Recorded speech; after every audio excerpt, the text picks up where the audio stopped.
काल साधारणतः 4:30च्या आसपास 4 नगरसेवक माझ्या केबिनमध्ये आले होते.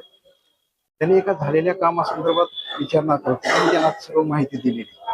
तरी त्यांचं त्यावर समाधान झालं नाही आणि त्यांनी मग ते प्रमुख अक्षय तळतकर यांना बोलवून घेतलं होतं. त्यांच्याही उत्तरानं त्यांचं समाधान झालं नाही. त्यांनी त्याच्यासोबत थोडीशी धक्काबुक्की केली. शिवगाळ केल्याचं समजते काय नंतर मनपा प्रशासनामधील आधी मनपा प्रशासन आणि लोकप्रतिनिधीमध्ये समन्वय आहे का? आणि तिसरी टोकी घटना आहे आंदोलन करायची. लोकप्रतिनिधी जर लातूर शहराचं बघितलं तर सर्व नगरसेवक आजी आहेत, माजी आहेत, यांच्यासोबत एकदम चांगला समन्वय आहे. सर्व नगरसेवक, माननीय महापौर, उपमहापौर, सभापती, विरोधी पक्षनेते हे सर्वच आम्हाला चांगलं सहकार्य करतात.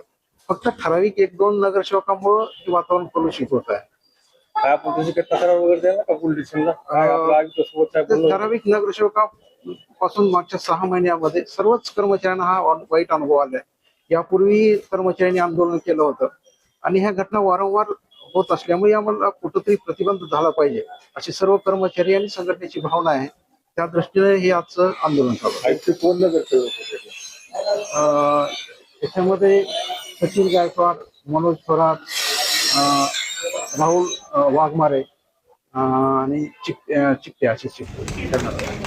काय वेगळं सुरू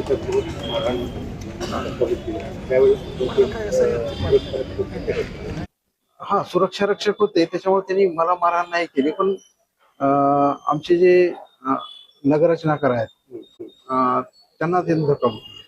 आयुक्तासोबत आता आपलं निवेदनासोबत काही बैठक झालेली आहे का? काय चर्चा झालेली आहे का?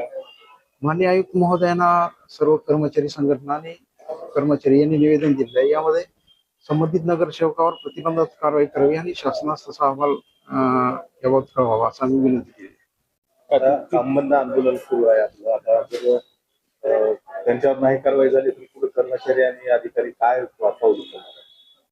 याबाबत सर्व कर्मचारी संघटना ठरवतील. काल काही सन्माननीय नगरसेवकांनी माननीय अतिरिक्त आयुक्त जाधव साहेबांच्या कक्षामध्ये अतिरिक्त आयुक्त जाधव साहेब आणि सहाय्यक संचालक नगररचना अक्षय तळवकर साहेब यांना दमदाटीपणा करणे, धमकावणे, अर्वाच्य भाषेमध्ये शिवीगाळ करणे यासारखे प्रकार काल केलेले आहेत. त्या अनुषंगाने आज कर्मचारी संघटनेनं यामध्ये काम बंद आंदोलन पुकारलेलं आहे आणि त्यामध्ये सर्व राजपत्रित अधिकारी सुद्धा आम्ही सहभागी झालेलो आहोत. कारण शासकीय कामकाज करत असताना दमदाटीपणा होणे आणि शिवीगाळ करणे हे नित्यातच महापालिका कार्यालयामध्ये झालेलं असून आमची याबद्दल सर्वांचीच मागणी आहे की जे कोणी याच्यामध्ये दोषी असतील त्यांच्यावर कडक कारवाई करण्यात यावी. आज काम बंद आंदोलन सुरू केलेले आहे. त्यांच्यावर कारवाई नाही झाली तर पुढील काय पाऊल असणार आहे आपल्या कर्मचाऱ्यांनी? आता याबाबत मी एक सदस्य म्हणून याच्यामध्ये सहभागी झालेला आहे. जो काही निर्णय घेईल तो कर्मचारी संघटना याबाबत योग्य तो निर्णय घेऊन आपणास कळवते. तर पूर्वी पण हे 2-3 वेळेस असंच आंदोलन मनपा प्रशासन आणि लोकप्रतिनिधींच्या समन्वयाचा कुठेतरी अभाव आहे का? या प्रकरणात आपण काय विशेष गुन्हा दाखल करणार आहे? यामध्ये प्रशासनाकडे आम्ही सर्व बाजू आयुक्त साहेबांकडे मांडलेली आहे. सोबतच पदाधिकाऱ्यांकडे सुद्धा सर्व अधिकारी कर्मचारी आपली बाजू मांडणार आहे. त्यानंतर जो काही निर्णय होईल तो आपला सर्वांस कळविण्यात येईल.